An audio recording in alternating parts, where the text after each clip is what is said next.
Hey everybody, Dr. Phil here. This is going to be a video on job performance in the kind of the wider context of organizational behavior. So how would we sort of very broadly and again very academically define job performance? So scholarly speaking, we would define it as the value of the set of employee behaviors that contribute either positively or negatively to organizational goal accomplishments, not the consequences or results of behavior, right? Just the behavior itself. Okay. And then some kind of corollary follow-up questions to think about would be what's good about this distinction and also what's bad. Um, Again, just think about what we're focusing on. The behavior itself, not really analyzing the sort of the determinants of the behavior or indeed the outcomes of the behavior. So what does it mean to be in an organization? What does it mean to be a sort of a good performer? Um, so the categories of behavior that are relevant to job performance, broadly defined into three categories. Task performance, are you good at getting things done? Do they get done properly? Um, Citizenship behavior, every company has is sort of its own culture, so how well or not do you fit into that culture? And then also, what behaviors could somebody have, an employee have, that could be deemed to be counterproductive? So, the behaviors directly involved in transforming organizational resources into the goods or services an organization produces typically are going to be a mix of, and let me say this too, this could also be services, not just goods. Um, Typically going to be a mix of routine task performance, adaptive task performance. Sometimes you may be given a secondment, you're asked to do something different. Can you cover so and so while they're out on vacation or they're sick? And sometimes creative task performance, right? Problem solving, critical thinking, for example. So, how do we identify relevant behaviors? So, we'll look at job analysis, right? Which is generating a list of the activities that's involved in a job, right? Sort of more broadly defined as a job description. Um, we might rate the tasks on frequency and importance, and we'll use the most frequent and important tasks to define task performance. And then typically what they'll do is they'll say something like, a lot of job postings will say other duties as assigned.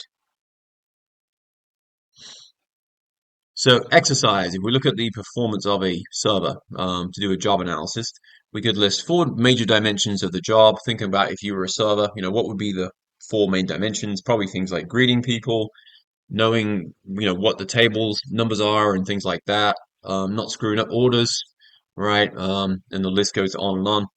And then identifying two tasks per dimension. So if we said, well, knowing the layout, the spatial geographic layout of the restaurant or the facility, then probably the restaurant.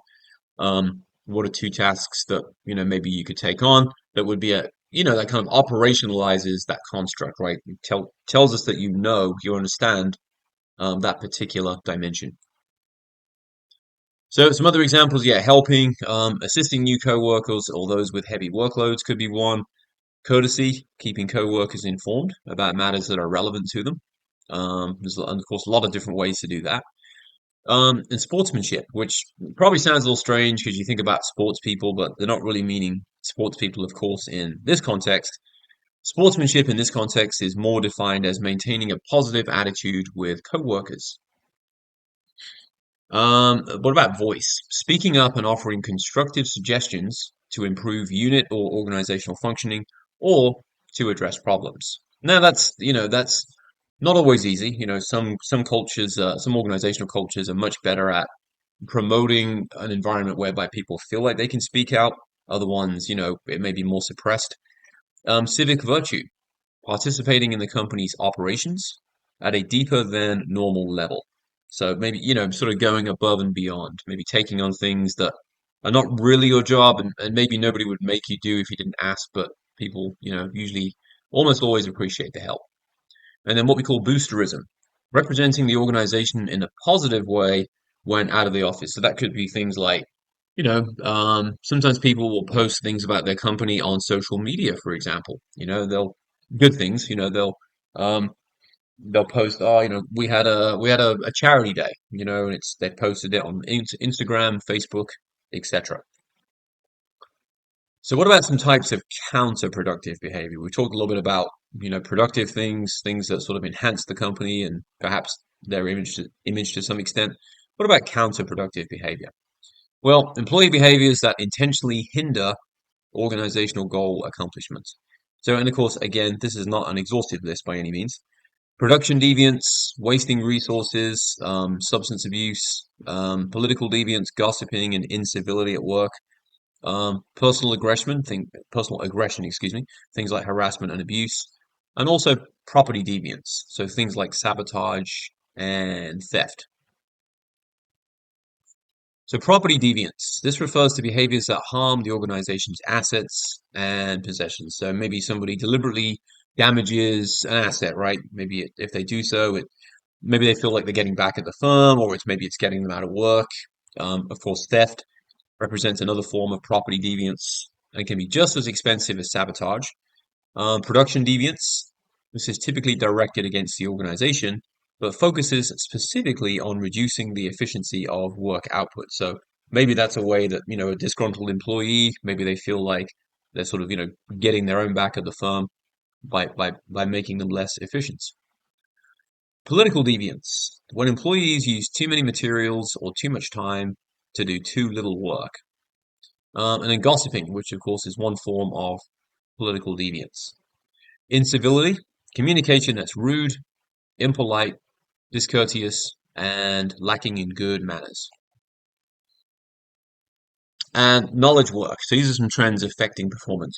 The first one is knowledge work, which of course has a cognitive, think about cognitive, your brain, cognitive emphasis, more fluid and dynamic in nature, because a lot of what we know is constantly changing.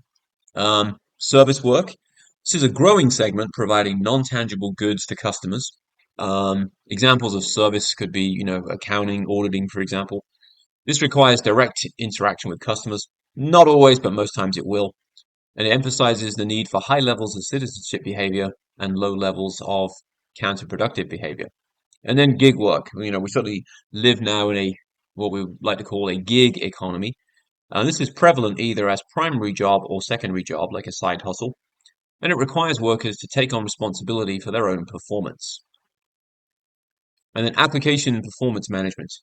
What tools do organizations use to manage job performance among employees? So they may use a system called MBO, management by objectives. They may use a system called BARS, which is an acronym for behaviorally anchored rating scales. They may give 360-degree feedback.